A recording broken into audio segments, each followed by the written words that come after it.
それではですね、ロンダ・シュビンガー先生のご紹介を最初に私からさせていただきます。ロンダ・シュビンガー先生はスタンフォード大学の教授ですけれども、科学史を専門とされていて、米国の芸術科学アカデミーの会員でもいらっしゃいます。科学においてジェンダーが主要な要因であることのさまざまな分析を実際にご自分で行い、これをジェンダードイノベーションズという名前をつけて、この結果を、アメリカの NSF という研究費を配分するところや欧州委員会、また国連にも働きかけをして、欧米だけではなくて世界中の科学技術にジェンダー視点を入れる取り組みをしています。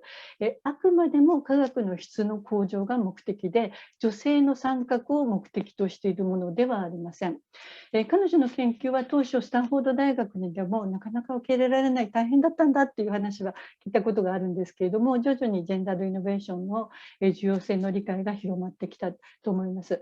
私が彼女について最も関心するのは、彼女の専門は科学史、つまり文系の先生なんですけれども、理学工学分野に鋭く切り込んでいる点です。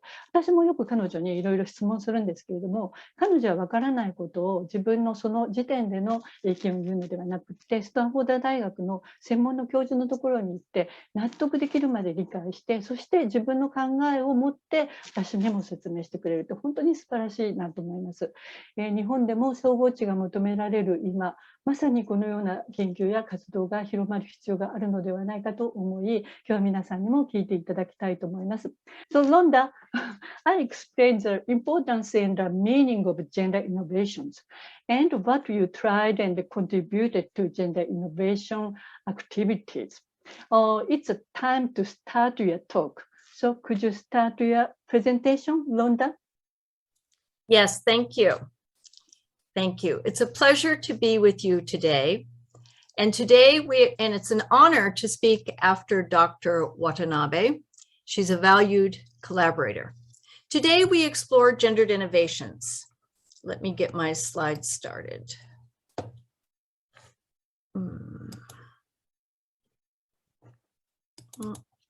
Okay, sorry. Oh, sorry.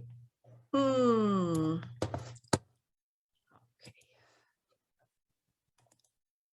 There we are. Okay. Today we explore gendered innovations.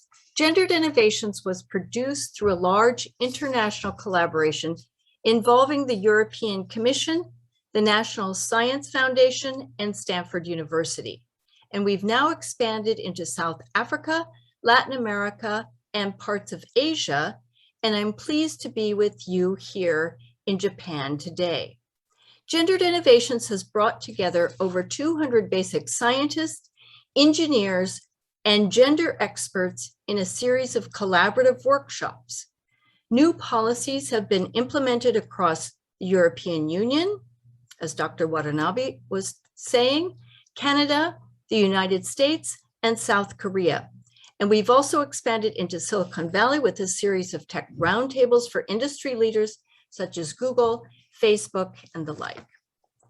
Innovations is about integrating sex, gender, and intersectional analysis into the design of research. The operative question is, can we harness the creative power of sex, gender, and intersectional analysis for discovery? Does this approach add valuable dimensions to research? Does it take research in new directions? So first, a bit of background. Governments and universities in the United States and Western Europe have taken three basic approaches to gender equality over the past several decades. The first I like to call Fix the Numbers, focuses on increasing the numbers of women and underrepresented groups in science and engineering. Second, Fix the Institutions promotes gender equality in careers through structural change in research organizations. And third, Fix the Knowledge, or Gendered Innovations, stimulates excellence in science and technology by integrating sex and gender analysis into research. So my short talk today will focus on this third strategic approach, Fixing the Knowledge. It's the newest area and the most important for the future of science engineering, and innovation.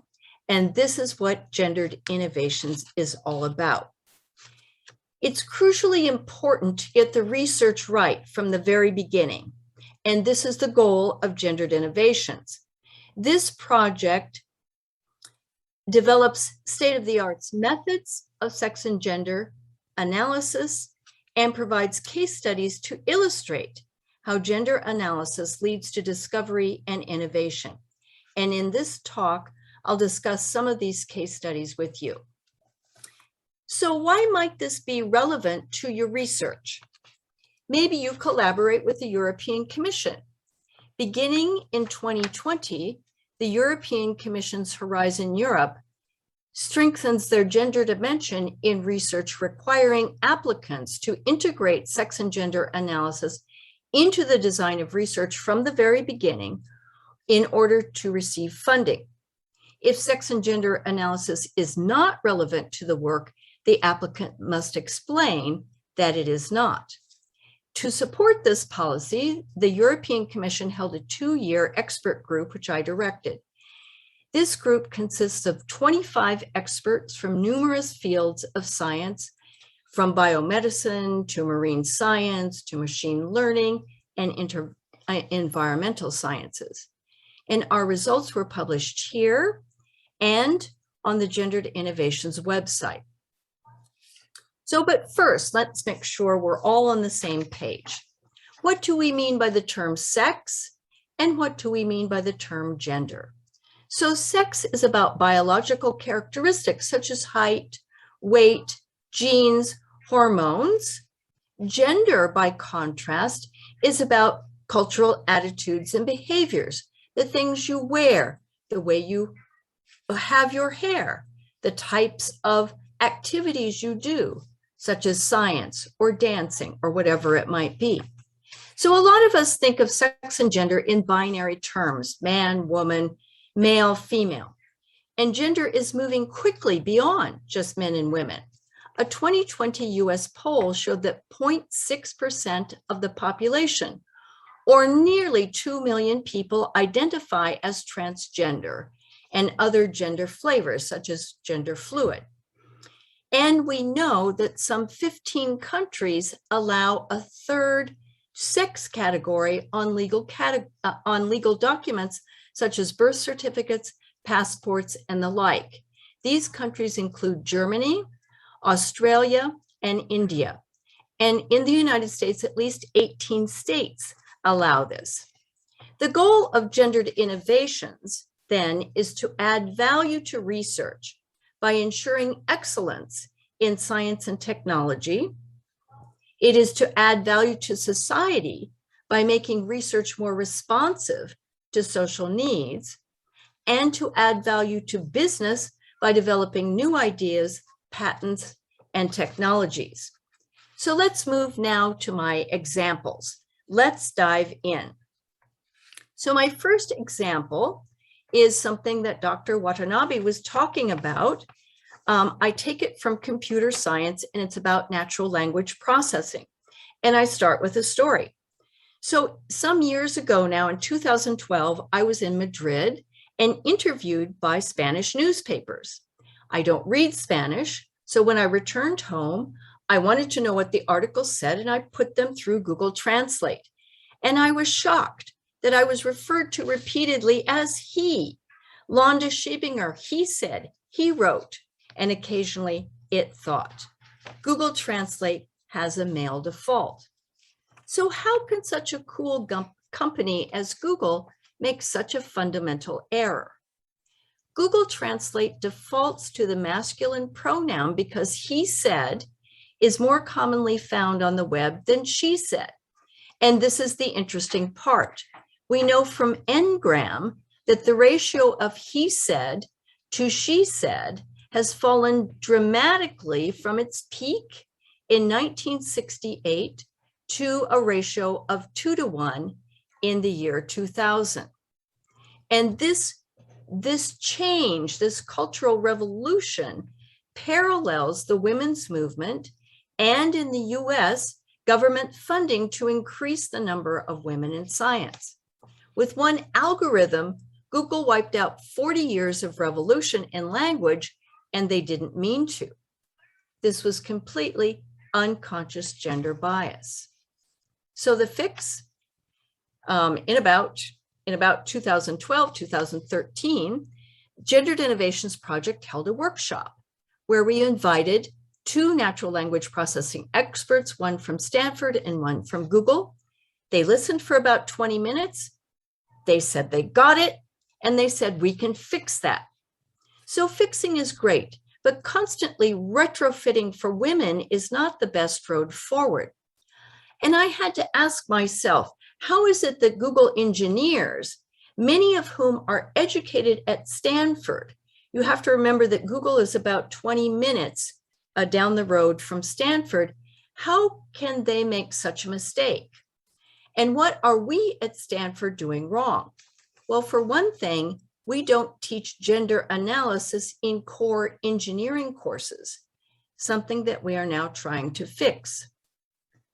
So again, many products can be fixed, but what if Google, Apple, and other companies started product development research by incorporating gender analysis? What innovative new technologies, softwares, and systems could be conceived? And the point I want to make is that this unconscious gender bias from the past amplifies gender inequality into the future. It turns out that even though Google wanted to fix the problem, they've really been unable to. It's always harder to fix something once the basic platform is set. And importantly, Google Translate is creating the future. Technologies, that is to say, our devices, programs, and processes shape human attitudes, behaviors, and culture. So in other words, this past bias is perpetuated into the future, even when governments, universities, and companies themselves have implemented policies to foster gender equality. So the big question is, how can we humans intervene in these automated processes to create the society we want? There are many examples like Google Translate, where this unintentional bias has been built into algorithms and software systems. So here's one. This is also Google Search, and I'm not picking on Google, but it's just that it does so much for us. So in Google Search, men are 5 times more likely than women to be offered ads for high-paying jobs. Now, we know that in the US, men are on average paid more than women. So why is it that this algorithm is offering these are executive jobs, about $150,000 per year starting salary in the US, very good jobs. So why is the algorithm getting it wrong? It's the same problem as the Google Translate, it's the data. Because men in the US on average make more than women, the algorithm wants to get the right ad to the right person, and it assumes that that person should be a man. So we need, again, to correct the data. Now let's take another example, this time from computer vision. This is an example we highlighted in our Nature comment. I call it the 2 bride problem. These are images of 2 brides, one North American here and one North Indian.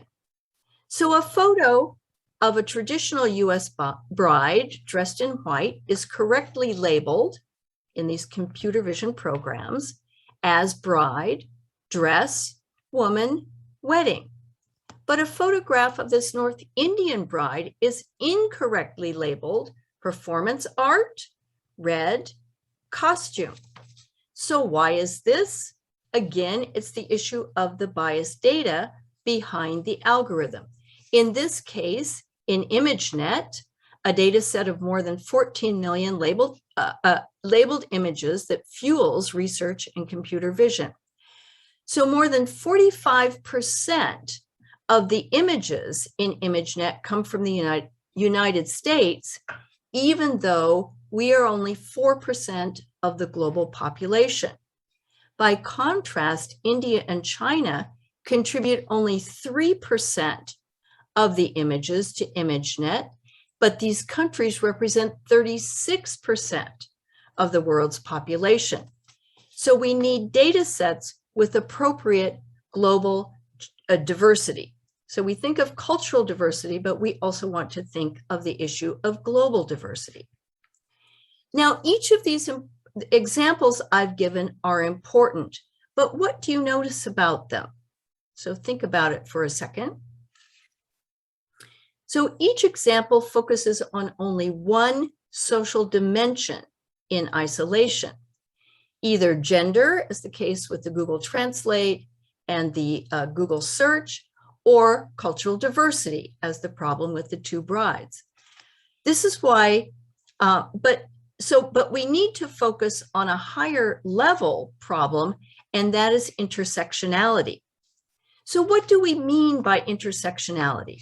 Intersectionality describes overlapping or intersecting forms of discrimination related to sex, gender, ethnicity, age, socioeconomic status, sexual orientation, geographic location.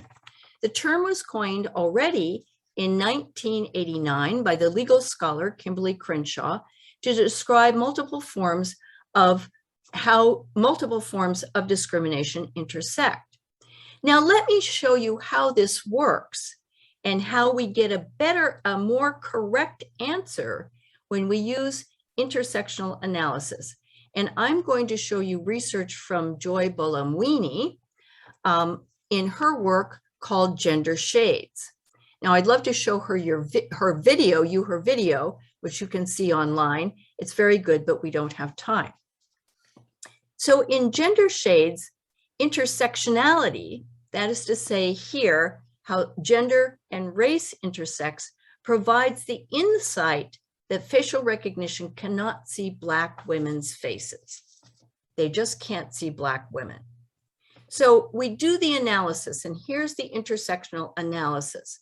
The gender analysis shows us that systems perform better for men's faces than women's faces. So already we know it works better for men. The race analysis shows us the system performed better on lighter skin than on darker skin. So already we know it works best for white men. And the intersectional analysis shows us that the system performed worse for Black women. The error rate for Black women, for women with darker skin, was 35%, very high. It was 12% for darker skinned men, 7% for lighter skinned women, and less than 1% for white men. But there's more about facial recognition. We could go on with the intersectional analysis. If we do a sexuality analysis, we see that the system can't recognize transgender faces, especially in the period of transition, because in a period of transition, you might take more hormones, and this can change the geometry of your face.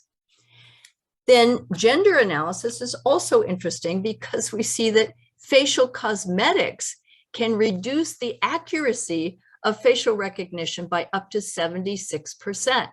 So good to know. I went through an international border today, and if I hadn't applied my makeup, perhaps the machine wouldn't recognize me from my passport photo.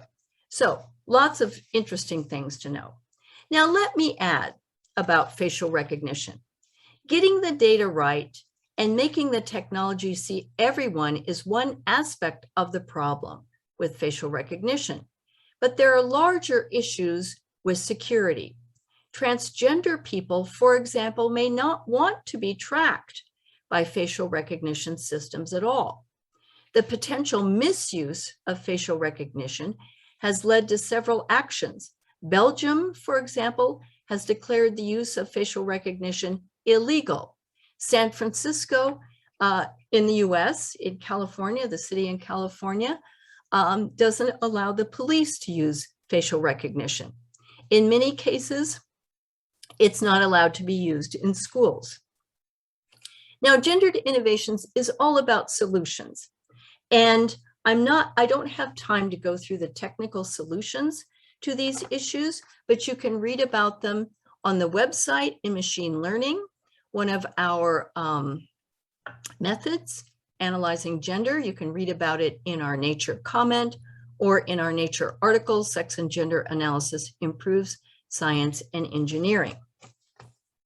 Now, I would like to move to another example, and this is, I will now discuss medical devices. We have so many different case studies, and I could choose many examples to share with you, but this one is particularly interesting given that the pulse oximeter, the medical device that I want to talk about, has been very important to us during COVID.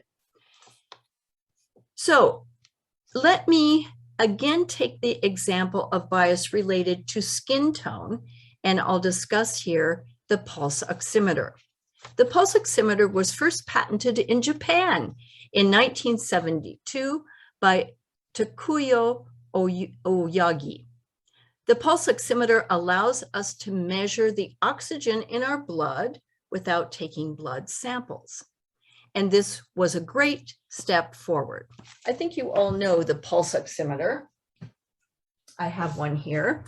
They're the little devices. If you don't know them, it's the little device that goes on your finger and it reads the oxygen in your blood. Now, a decade later, after the pulse oximeter was discovered, we found that it doesn't accurately report the oxygen saturations in patients with darker skin. So why is that? Pulse oximeters measure the oxygen in the blood, and to do this, it shines an infrared light through the finger to measure the oxygen. The problem is that the device doesn't work well on patients with darker skin because both the blood and the skin pigmentation, the melanin in the skin, absorb light. And this has been known since 1989, but not corrected. The analysis of over 47,000 readings done in 2020 in the US at the height of the pandemic found that the oximeters misread blood gases 12% of the time in patients with darker skin, compared to only 4% of the time in patients with lighter skin. This means that these patients with darker skin may not get the supplemental oxygen needed to avoid damage to vital organs such as the heart, brain, lungs, and kidneys. This is all important to understand, even here in Japan, because you design products for the global market. For example, I owned a Toyota Prius for many, many years. It's an excellent car. And of course, now I have a Tesla, a fully electric car. But it's important whenever you're designing something, even if your population doesn't have many people with darker skin, you need to design for a global audience. So coming back to the pulse oximeter, what about sex? Is an intersectional analysis required? Skin tone may intersect with other factors, and here we would like to know about sex. What about this experience of women with darker skin? So, do skin tone and sex interact? The findings are mixed. A study in 2007 suggested that pulse oximeters don't work well for women or for anyone with smaller fingers. It was a matter of size more than a matter of sex. In 2020, the study of 47,000 patients found a slight sex difference. If we analyze how skin tone intersects with sex, we see then that women with darker skin would be most at risk. So I could give many examples, and I wanted to just go quickly to our website here. Let me stop sharing this and go live to our website here. What I want you to know is that we have so many case studies in buckets here. We have them in science, health and medicine, engineering, and environment. And I wish you would play with the website. Come in and look around. It's a globally open and global resource for everyone to use. In engineering, we have some very interesting case studies. I think the one on gendering social robots is extremely interesting. I wanted to talk about this evening, but I don't really have time.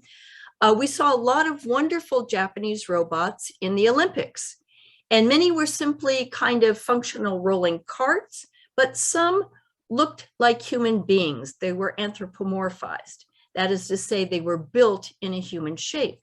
And when we humanize robots, suddenly all of our human stereotypes and biases kick in. And in this case study, we talk about the process by which engineers can avoid reinforcing social stereotypes, because that would be our goal. So we have many case studies. I like the one on haptic technology, because we humans have many, many rules about touch. And do robots have to follow those rules? What are the rules for robots touching humans? And we have many wonderful case studies in environmental studies here as well. So please have a look there. I wanted to say a few, I wanted to close my talk today with a few words about policy. Policy is one driver of innovation and can help researchers integrate sex, gender, and intersectional analysis into research. And the three pillars of the science infrastructure need to coordinate these policies. So the three pillars that need to coordinate are funding agencies, universities, and peer-reviewed journals. So first, funding agencies can ask applicants to explain how sex, gender, and intersectional analysis is relevant to their proposed research, or to justify that it is not. And as I said earlier, the European Commission is a real leader here and requires this of all applicants in Horizon Europe. And in the United States, the US National Institutes of Health requires sex analysis in all its proposals where relevant. The second pillar are peer-reviewed journals, and editorial boards of peer-reviewed journals can require sophisticated sex, gender, and intersectional analysis when selecting papers for publication. And as you already heard, Nature adopted these Sager guidelines, these types of guidelines, in 2020. And the third pillar is really one of the pillars that is not doing a good job right now. I can say that because I am a university professor. We need to do better jobs. So universities and research institutions, to support research and to train the next generation, universities must integrate the knowledge of sex, gender, and intersectional analysis into the curriculum. We need to do this in the core curriculum in computer science, in engineering, and in medicine. We need much more progress in this area. So institutions are working together internationally to put these measures into effect, and we don't want Japan to be left behind. So thank you very much for your attention.